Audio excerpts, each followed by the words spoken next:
ఇది ఒక ప్రత్యేకమైనటువంటి ప్రెస్ మీటింగ్ అనుకోవచ్చు. సాధారణంగా రాజకీయపరమైనటువంటి విషయాలు లేదా ప్రభుత్వాలు నిర్వహించేటువంటి కార్యక్రమాలకు సంబంధించినటువంటి విషయాలు, అలాగే ఇంకా ఏదైనా ఉద్యమానికి సంబంధించినటువంటి విషయాలు అనేక మనకి మీరు ప్రజల్లోకి తీసుకెళ్ళేటటువంటి మాధ్యమం. కానీ ఇది మాత్రం చాలా సామాజికమైనటువంటి అత్యవసరమైనటువంటి ప్రయోజనం ఉన్నటువంటి విషయం ఇది. దీన్ని ప్రజల్లోకి ఎన్ని విధాలుగా తీసుకెళ్ళొచ్చో అన్ని విధాలుగా తీసుకెళ్లాల్సిన అవసరం ఉంది.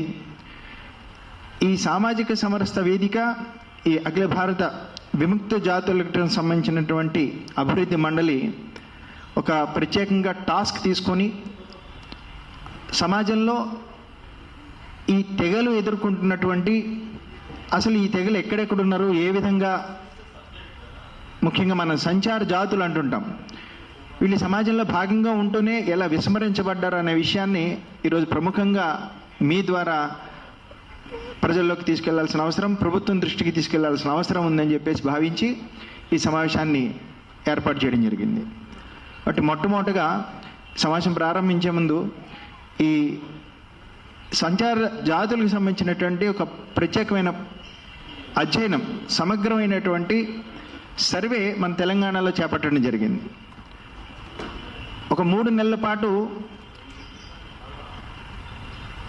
50 మందికి పైగా వివిధ రంగాల్లో నిష్ణాతులు, నిపుణులు అయినటువంటి అందరూ కూడా సుమారుగా 1450 కుటుంబాలని, పైగా ప్రత్యేకంగా సంచరిస్తున్నటువంటి ఈ జాతులకు సంబంధించిన కుటుంబాలని నేరుగా వెళ్ళడం, వాళ్ళని కలవడం, ఒక క్వశ్చనీర్ని వాళ్ళ ముందు ఉంచడం, సమాధానాలు రాబట్టడం జరిగింది. ఇలా ఒక సమగ్రంగా విషయాలన్నిటిని కూడా సేకరించి వాటిని ఒక పుస్తక రూపంలో తీసుకురావడం జరిగింది. ఈ తెలంగాణ సంచార జాతుల యొక్క దుర్భరమైనటువంటి స్థితి మీద,